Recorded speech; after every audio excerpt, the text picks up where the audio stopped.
Hi! Today I would like to show you how you can transfer files from Xiaomi Mi 10 Pro to an Android device. Firstly, open Play Store on both of them and click on the search bars. Now type in Send Anywhere and install this free app from this developer. Following that, choose Open.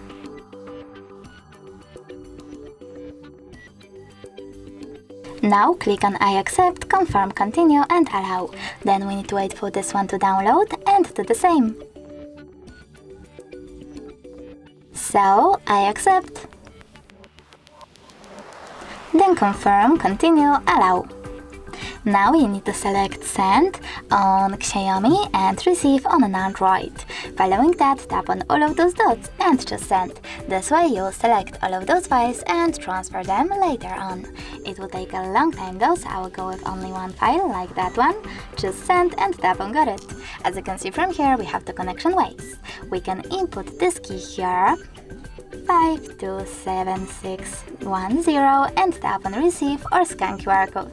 If you want to scan it, tap on this scanning icon on an Android, then select while using the app or only this time and point your camera at the QR code.